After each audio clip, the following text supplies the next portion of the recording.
काफी चीजें वाज़ेह कर दी हैं।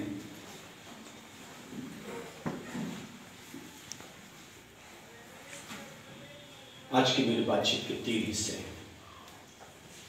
3 अलग अलग डिपार्टमेंट में मैं बात करूंगा। जो उसका राइट ऑडियंस होगा, यानी वो बात किसको एड्रेस की जा रही है, अपने काम की बात अपने पास रखे। हार्वर्ड मेडिकल यूनिवर्सिटी अमेरिका में साइकियाट्री, दिमाग कैसे काम करता है को पढ़ाने वाले इंस्ट्रक्टर जोसेफ शेन ने किताब लिखी। जोसेफ की किताब का टाइटल था outsmarting anger, 7 strategies for diffusing our most dangerous emotion. Urdu में इसका तर्जुमा हुआ होशियारी से गुस्से को भगाने की 7 तरकीबें जो हमारे सबसे खतरनाक जज्बात को काबू करेगा। जोसेफ शेन, जो अमेरिका की हार्वर्ड मेडिकल में दिमाग की पढ़ाई कराता है, वो आदमी ये कहता है बच्चों को चिल्लाना मत करिए।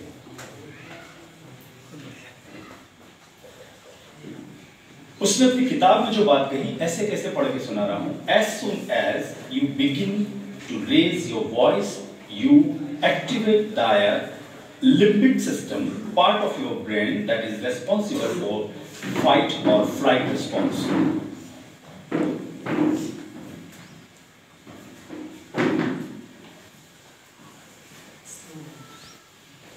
बैठ जाइए। जोसेफ शेन अपनी किताब में कहता है कि ऐ औलाद पैदा करने वाले माँ बापों, तुम जैसे ही अपनी औलाद के सामने चिल्लाते हो और इसके लिए अपनी आवाज बढ़ाते हो, इसका इको खत्म कर दीजिए। जैसे ही तुम अपनी औलाद के सामने अपनी आवाज को बढ़ाते हो, तुम उनके लिम्बिक सिस्टम को एक्टिवेट कर देते हो, जो दिमाग में अभी भी ऐसी करोड़ों ग्रंथियां हैं जिसको साइंस पढ़ नहीं पाई है, कोशिश कर रही है कि दिमाग काम कैसे करता है।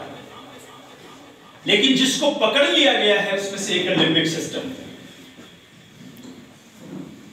तुम्हारी आवाज तेज होने के साथ ही तुम्हारे बच्चे का लिम्बिक सिस्टम एक्टिवेट हो जाता है, तो तुम्हारे चिल्लाकर कही गई बात के मुकाबले में वो 2 तरह के रेस्पॉन्स को चूज करता है, पसंद करता है। पहला, चीख के सामने चीख रख दे, फाइट फॉर फाइट, गुस्से का जवाब गुस्सा, और फ्लाइट या भाग जाए। यानी तुम्हारा काम तो नहीं हुआ। किस बात पे चिल्लाए? होमवर्क कर ले, खाना खा ले, सो जा, नमाज पढ़ ले, कहना मान, चुप रहे, बैठ जा, उठ जा, चला जा, रुक, खड़ा हो।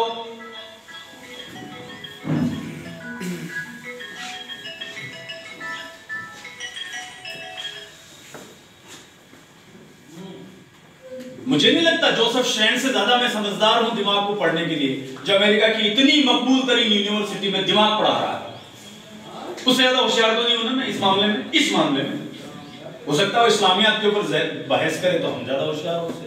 तो डिपार्टमेंट वाइज बात करोगे ना, आटे में मैदा, मैदे में चीनी, चीनी में हल्दी तो नहीं मिला दोगे ना, तो मिलावट हुई। जोसेफ शेन क्या कहता है, रिपीट कर रहा हूं, तुम अपने बच्चों के सामने जब चिल्लाने के लिए अपनी आवाज को बढ़ाते हो तो तुम उनके लिम्बिक सिस्टम को एक्टिवेट कर देते हो, जो उनके दिमाग का हिस्सा है, जो उसको 2 जवाब देने के लिए तैयार करता है। किसको? बच्चे को। फाइट और फ्लाइट, या तो गुस्से का जवाब गुस्सा, लड़ाई का जवाब लड़ाई, या भाग जाएगा, फ्लाइट, भूल गया। आज की हमारी बातचीत का पहला हिस्सा है पेरेंटिंग, जो मैंने जोसेफ शेन की बातचीत से शुरुआत की। मेडिकल साइंस की एक रिसर्च का हवाला देते हुए मैं आपको बताता हूं कि जब आप एयरपोर्ट पे जाते हो तो आजकल अंगूठे के निशान नहीं लेते। आपने चश्मा लगाया तो आपको बोलेंगे कि चश्मा उतार दीजिए, और आपकी आंख का फोटो लेते हैं। मालूम होगा आपको, वो एक्चुअल में आंख का फोटो नहीं लेते हैं। ये आंख में हमारा जो एक काला गोला दिख रहा है आपको, उसके अंदर एक छोटा सा लेंस है। ये काला गोला और छोटे लेंस के बीच में नसें एक डिजाइन बनाती हैं।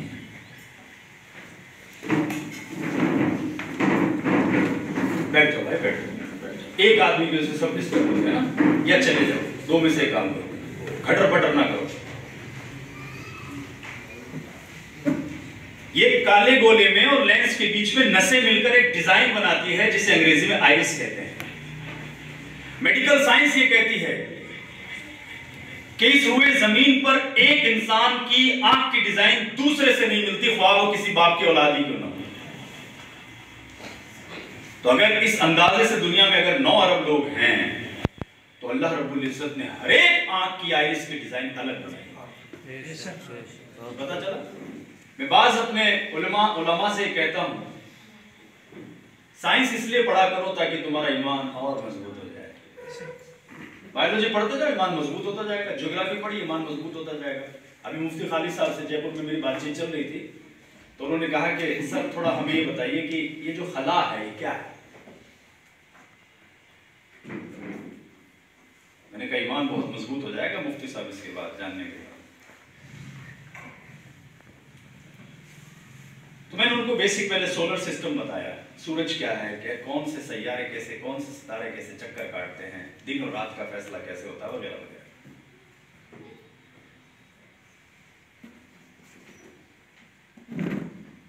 उसके बाद मैंने उनको ये बताया, आपको एक मिसाल दे रहा हूं मैं, कुदरत, खुदा की कुदरत का एक मिसाल सुन लीजिए आप, उसके बाद में अपनी बात को आगे बढ़ाएंगे। दूरी को नापने में जब साइंस फेल हो जाती है, मीटर लगा के, मीटर से नापता ना, यहां से कानपुर कितना किलोमीटर है। मीटर का मतलब क्या है, यहां से एक रस्सी खींचते हुए कानपुर ले गए, फिर उसको नापा तो इतने मीटर की हुई, ये हुआ ना मीटर। अब आजकल नई मशीनें आ गई, गाड़ी खुद ही नाप देती है, तो टायर जितना घूमता रहता है किलोमीटर नापता रहता है, ये सिस्टम है ना। सुनो बेटा सुनो, बहुत काम की बात है। किलोमीटर किससे नापा? ट्रेवल से, है ना, सेल्फ ट्रेवल से नापा, यानी आपने फिजिकली उसको नापा, उसको बोलेंगे मादी माप लिया आपने उसका, ठीक है जी। साइंस ये कहती है कि जब दूरी बहुत ज्यादा होती है तो ये सिस्टम नहीं चलेगा भाई, इसमें तो बहुत ज्यादा जीरो लगाने पड़ते हैं, बहुत परेशानी वाली बात है। इसको लाइट से नापो, लाइट से। लाइट से कैसे नापे? कि इधर से एक रोशनी छोड़ी, वो कानपुर कितनी देर में पहुंची लाइट। अभी यहां पे हमें कहीं से 5 किलोमीटर दूर एक बहुत ऊपर ले जाके, आधा किलोमीटर ऊपर ले जाके कोई बत्ती लगा दे और उसे कहे कि जब मैं ऑन करूं तो तुम उसको देखना, हम टाइम नोट करेंगे, कितनी देर में वो लाइट पहुंच जाएगी आपके पास? आधे सेकंड से भी कम। यही होता है, यही है ना लाइट। भाई लाइट की ट्रेवलिंग तो फास्ट है ना, ये तो मानते हो ना। लाइट से कैसे नपता है वो बता रहा हूं। सूरज जब अपनी पहली किरण छोड़ता है तो जमीन पर वो 8 मिनट और कुछ सेकंड के बाद पहुंचती है। वो लाइट को इतना वक्त लग रहा है। सूरज की किरण जिससे पूरा सोलर सिस्टम नहीं, वो जमीन पर नहीं, जिस भी सितारे पे अल्लाह ने जहां पर भी जिंदगी रखी है वो सूरज की वजह से। ठीक है जी, बात समझ में आ रही है ना आपको? अब तुम इस जमीन पे खड़े हो जाओ और एक कोना उधर, जहां तक इंसान ने अब तक इस हला को समझ लिया, अंतरिक्ष को समझ लिया, वहां से एक लाइट शुरू करो, ऑन करो, इधर से फेंको। ठीक, समझते जाओ बात। और वो 1000 लाख साल तक चलेगी, उतनी खला को इंसान समझ चुका है। 1000 लाख साल तक, इसको बोलेंगे 1 trillion year, light years. 1000 lakh साल तक कौन चल रहा है? लाइट। वो कहां से चली? 1000 लाख साल में लाइट कहां पहुंची? इतनी खला को तो इंसान ने समझ लिया अभी। बताओ ईमान मजबूत हुआ कि नहीं हुआ?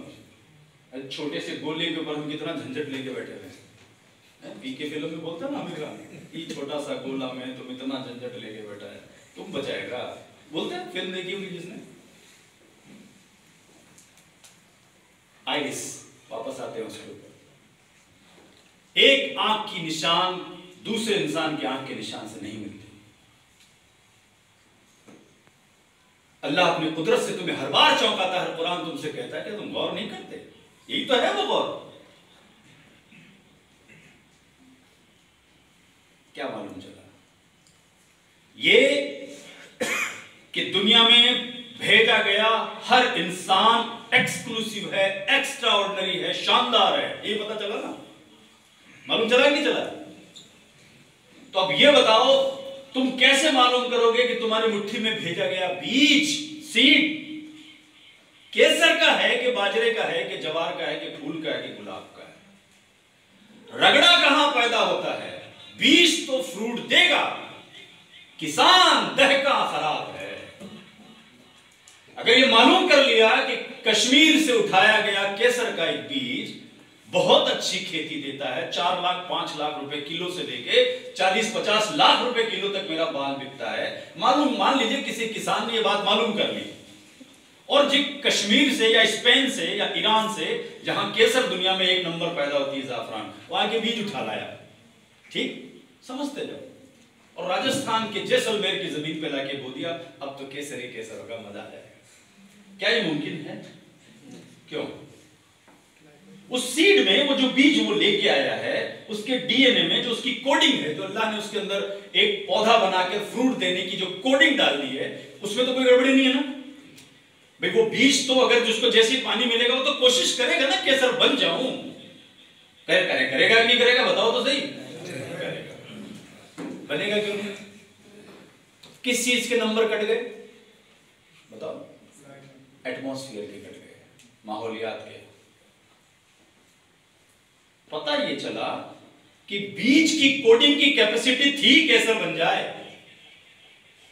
बीज की कोडिंग की कैपेसिटी थी कि गुलाब खिला दे, बाजरा कर दे, जवार कर दे, तरबूज निकाल दे, पेड़ बन जाए, बरगद हो जाए, पीपल हो जाए। जो उस बीज में अल्लाह ने जो कोडिंग डाली है, कोडिंग तो होता है उसमें। बॉटनी पढ़ोगे आप तो और आपका ईमान और मजबूत होगा कि बीज को खोल के, उसके 2 फलक को खोल के जब साइंटिस्ट ने पढ़ा तो उसमें कोड होता है, जैसे कंप्यूटर के चिप में होता है। वही तय करेगा कितनी हाइट पे जाएगा, कौन सा फ्रूट देगा, रंग क्या होगा, खुशबू क्या होगा। और फिर किसी को खुदा की कुदरत के ऊपर शक हो, अक्सर जो नास्तिक दोस्त मुझसे बात करते हैं तो मैं उन्हें बताता हूं कि बच्चे के पेट से मां पैदा होती है क्या? बच्चे के पेट से मां पैदा होती है? होती है। अल्लाह तुम्हें हर बार चौंकाएगा अपनी कुदरत से। आम खाया, क्या फेंक दी? गुठली की कैपेसिटी क्या है? क्या कैपेसिटी गुठली की? दरख्त बना देगी कि नहीं बना देगी? तो मां, बच्चे के पेट से मां पैदा हुई कि नहीं हुई?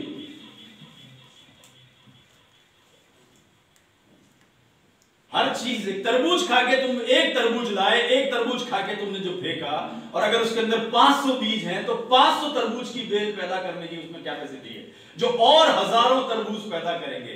मां के औलाद के पेट से मां पैदा करने का ये नायाब शानदार मिसाल आप और हम रोजाना विटनेस करते हैं, गौर नहीं करते। जो कुरान कहता है ना कि उसमें दूध और शहद की नदियां बह रही, नहरें बह रही होंगी, तो लोग क्या बेवकूफी के सवाल करते हैं कि फिर वो मिक्स नहीं हो जाएंगी कि जी मिक्स होके कैसी हो जाएंगी? अरे बेवकूफ आदमी, अंडा रोज फोड़ता है, रोज जर्दी को, उसकी सफेदी को अलग बरामद करता है, भूल जाता है। तुम्हें रोज तो दिखा रहा नमूना, वो रंग नहीं हुई, शहद वाला रंग और दूध वाला रंग। क्या बात है, समझते जाओ। क्या तुम गौर नहीं करते? वापस अपनी बात पे आते हैं। आंख की आइरिस इसलिए फोटो लेता है वो एयरपोर्ट वाला कि इस आंख की फोटो वाला आदमी इधर से गुजरा है। पूरी दुनिया के 900 करोड़ लोगों में वो अकेला वाहिद आदमी को, से कहीं भी जाओ वो नक्शा भेज दो, पकड़ा जाएगा, ये यहां से गुजरा। अभी भी तुम लोग कंफ्यूजन में, अभी भी दुनिया को लगता है ये साइंस का करिश्मा है। मैं कहता हूं ये खुदा की कुदरत है जिसे तुमने सिर्फ पढ़ा है। क्या बातें कर रहे हो? साइंस ने इतनी तरक्की कर ली कि वो इंसान की आइरिस को पकड़ पा रहा है। अरे अल्लाह की कुदरत है जिसको साइंस ने अब समझा है 2000 में। यूं कहो तो क्या डिजाइनें हजरत ईसा अलैहिस्सलाम से 1-2 हजार साल पहले नहीं होती थी क्या? बताओ जी, पढ़ा है तुमने, कोड अब पकड़ा है। मैं आपको लाना इस पॉइंट पे चाह रहा हूं कि अगर वो आंख की डिजाइन डिफरेंट है, इसका मतलब तुम्हारा बच्चा भी तो डिफरेंट है ना? हाँ या ना? मान लो वो केसर का बीज है और जैसलमेर में बो दिया, और मान लो कि वो बाड़मेर राजस्थान का, मैं राजस्थान का इसलिए वहां की मिसालें ज्यादा देता हूं, तो वहां का जवार या बाजरे का बीज है, ठीक, और ले जाके कश्मीर में बो दिया, दोनों का क्या हशर होगा? दोनों नहीं पनपेंगे ना। पता ये चला कि कोडिंग में प्रॉब्लम नहीं है, एटमॉस्फेयर की प्रॉब्लम है। तो आइए वो एटमॉस्फेयर क्या है मैं आपको बता देता हूं, जिसमें मैंने आपको जोसेफ स्ट्रैंड की बातचीत से अपनी बात को शुरू किया। वो क्या कहता है कि जब तुम अपनी औलाद पे चिल्लाते हो, you activate the limbic system, तुम उसमें शुरुआत पैदा कर देते हो लिम्बिक सिस्टम में। ये दिमाग का एक हिस्सा है जो बच्चे को इस बात के लिए उकसाता है कि या तो मैं झगड़े के बदले झगड़ा करूं या भाग जाऊं। अब ये तुम मालूम करो कि तुम्हारे और हमारे घरों में कितनी ज्यादा मात्रा में बच्चे के ऊपर उसे ठीक करने का मदारिस में मौलवी, टीचर, बाप, माँ, रिश्तेदार, बताओ इस फॉर्मेट पे चल रहे हैं कि नहीं चल रहे हैं? तो तुमने नाश कर दिया जी टैलेंट को। और जिसको तुम अदब समझते हो, बेईमानी करोगे, मिलावट है, अदब नहीं है, ब्रैकेट में लिखा हुआ भय, फियर, खौफ। तो खौफ कब से अदब हो गया? तो मिलावट है। ये तो ऐसा है कि मैं किसी पीली चमकती चीज की बिना तहकीक किए हुए कह दूं ये सोना है, पीतल भी तो हो सकता है। फियर को तुमने रेस्पेक्ट कैसे मान लिया? क्या टूल आजमाया आपने जिसकी वजह से आपको ऐसा लगता है कि ये खौफ नहीं है? चलो तुम्हारी बात को मान लेता हूं, रेस्पेक्ट है, अब साबित करो कि ये खौफ नहीं है।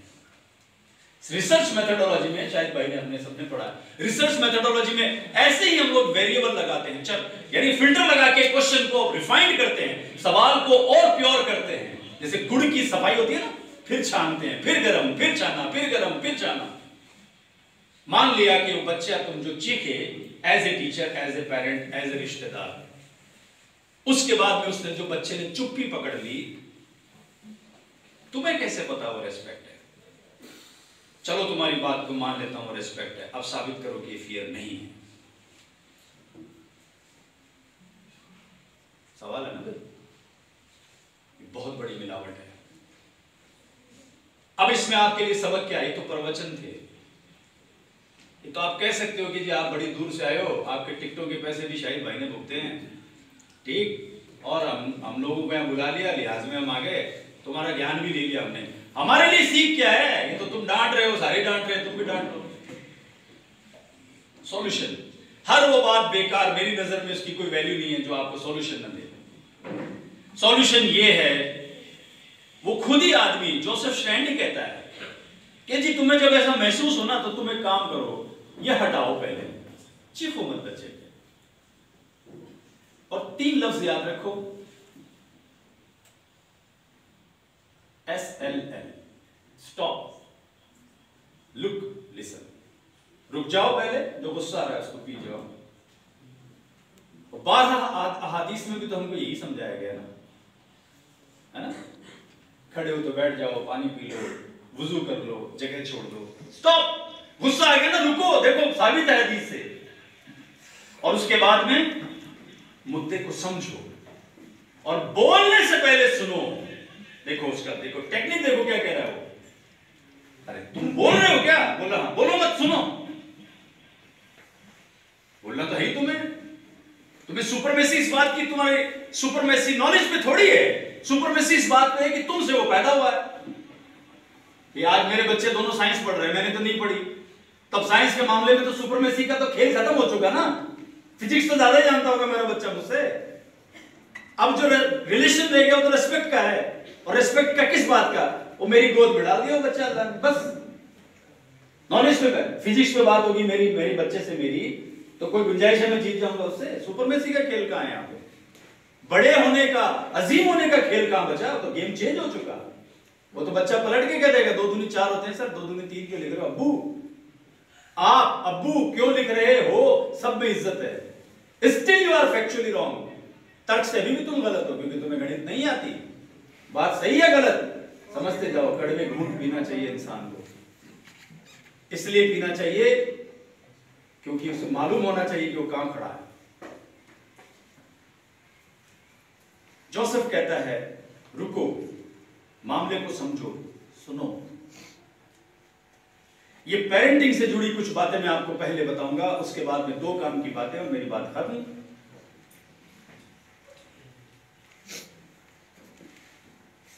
हम अपने घरों का जायजा लें। पेरेंटिंग में पहले इसलिए बताऊंगा क्योंकि तुम किसान हो, तुम फूल से नहीं कह सकते तुम क्यों नहीं खिले।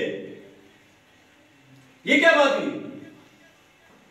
बीज लाके बो दिया, पानी दे रहा हूं, रोज तेरे आगे पीछे घूम रहा हूं, नफले नमाजें पढ़ रहा हूं, दुआएं मांग रहा हूं, या अल्लाह ये फूल खिला। अरे तो केसर नहीं खिलेगा क्या? बेवकूफी की बातें कर रहे हो।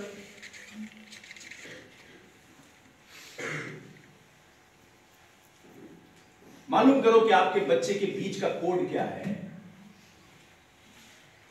और ये मालूम करने का तरीका बताने से पहले में आइए इसको पोस्टपोन करते हैं। वो फिल्म में, नॉवेल में होता है ना, इस सीन को रोक के अभी रुको, नेक्स्ट सीन।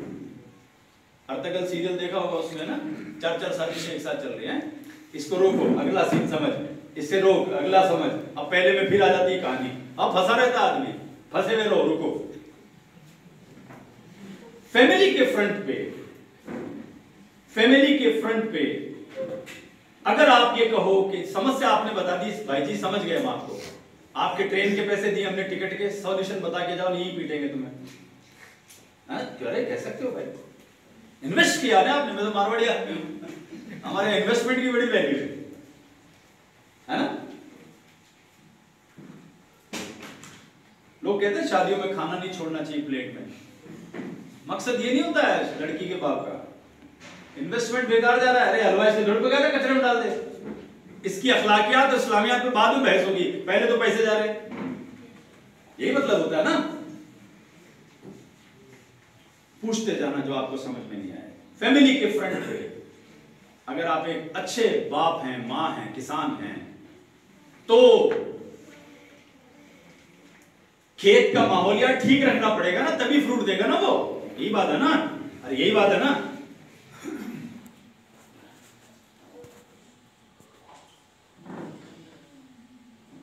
सबसे पहले ये तय करें, दुनिया में इस बात की सबसे ज्यादा वैल्यू है कि क्या नहीं करना चाहिए। इस बात की कम वैल्यू है कि क्या करना चाहिए। बहुत गहरी बात बोल के जा रहा हूं, फलसफी बात है ये। इस्लाम में हम पर कितनी चीजें फर्ज हैं, कितने रुकने जो हम पे फर्ज है, जिसकी वजह से मुसलमान कहलाते हो। कितनी है जी? 5 फर्ज कौन से हैं बताओ? कितने हैं? 5 है। कितने हैं? अरे बताओ, तुम बताओ। मोहम्मद जुबैर बोलो कितने? बोलो तुम बताओ कितने फर्ज है मुसलमान में, कितनी चीजें फर्ज है? अरे कितनी है? कोई नहीं जानता क्या? 5 है ना। 5 में पहला क्या है? अरे क्या तुमने आज पूरा सॉफ्टवेयर ही मेरा डिलीट मार दोगे क्या? पहला फर्ज क्या है? कलमा तौहीद। कलमा तौहीद का मतलब होता है यह, इस बात को कबूल करना कि अल्लाह एक है, मोहम्मद सल्लल्लाहु अलैहि वसल्लम आपके रसूल है। यही है ना। और कोई माबूद नहीं सिवाय अल्लाह के। इस्लाम की जो बुनियाद है वहां से उठा के मैं अभी आपको बच्चे को पालना बता दूंगा कैसे। इस्लाम की बुनियाद के कितने उसूल हैं, कितने फर्ज हैं? पहला क्या है? कलमा तौहीद। कलमा तौहीद का पहला अक्षर क्या है? ला इलाहा इल्लल्लाह मुहम्मद रसूलुल्लाह सल्लल्लाहु अलैहि वसल्लम। इस्लाम अपने 5 बेसिक फर्ज में से पहली ड्यूटी में तुमसे जो लफ्ज बुलवा रहा है उसका मतलब होता है नो, नहीं। क्या बुलवा रहा है? पहला अक्षर क्या है? क्या है? नहीं। पहले तुम रिजेक्ट करो सबको। नहीं नहीं नहीं नहीं, नो नो ना, नहीं नो, कोई नहीं किसके सिवाय अल्लाह के माबूद। ये ना पहले तुमसे रिजेक्ट करवा रहा है, काटो पहले सारे कागज फाड़ो, जलाओ इसको, चलो साफ करो, ये कचरा पहले साफ करो। नो ला, पता ये चला कि इस्लाम की इस बुनियाद से हमको पता चला कि नो की वैल्यू ज्यादा है यस से। यस से हमेशा नो की वैल्यू ज्यादा रहेगी। यही दुनिया के फलसफा है। जो लोग जेलों में चले जाते हैं मुजरिम बनकर, वो सही वक्त पर किसी एक दोस्त को नो नहीं कह पाए थे, उसका बदला यह तो जेल जा। किसी ने यही तो कहा था कि यार मुझसे कत्ल हो गया, लाश उठानी है, अरे वहां नो कहना था, चक्कर में आ गए, लिहाज में आ गए, नहीं आना था। एक लड़की की पूरी जिंदगी नो पे टिकी रहती है, यस पे नहीं। अगर वो अपनी इज्जत का जायजा लेगी कि उसे पूरी जिंदगी हमारे जैसे कॉम्प्लेक्स सोसाइटी में कैसे गुजारनी है, तो एक लड़की की पूरी इज्जत नो पे टिकी हुई है, यस पे नहीं। यस तो वो निकाह वाले दिन कहती है, बाकी क्या उससे पहले उस पर डोरे नहीं डाले जाते? तो कौन चीज है जो उसको बचा के चलती है? नो बचा के चलता है, यस नहीं। तो पता ये चला कि जिंदगी में किस चीज की वैल्यू है? नो।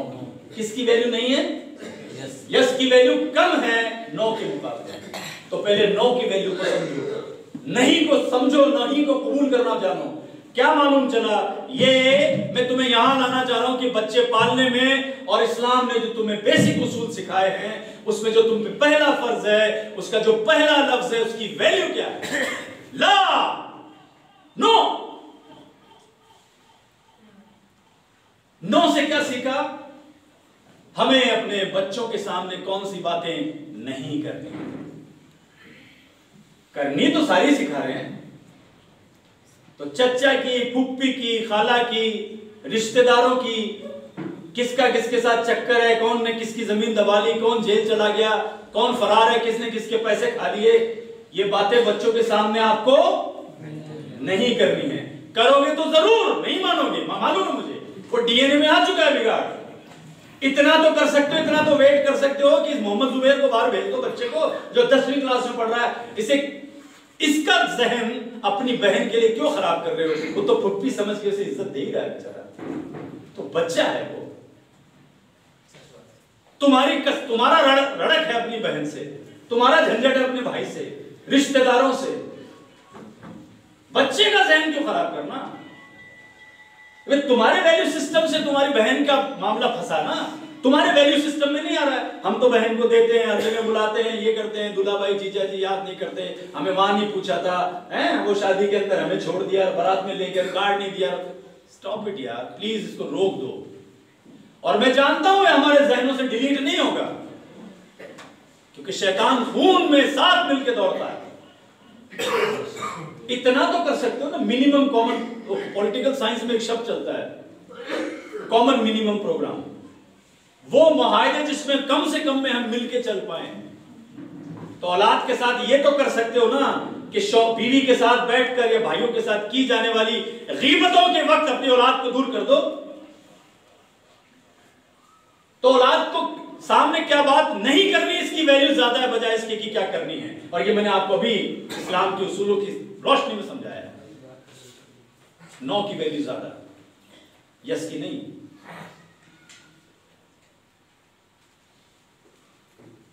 दूसरा, फैमिली के अंदर जो बड़ा मैटर होता है, अभी पेरेंटिंग वाला ही चल रहा है मामला, टाइम है ना सर जी।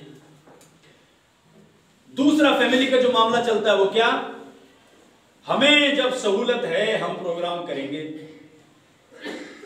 3 प्रोग्राम ऐसे हैं जिसके बारे में कभी बच्चों से नहीं पूछा जाता, ना उनकी स्कूल की डायरी चेक की जाती है, ना उसका कैलेंडर, ना शेड्यूलिंग।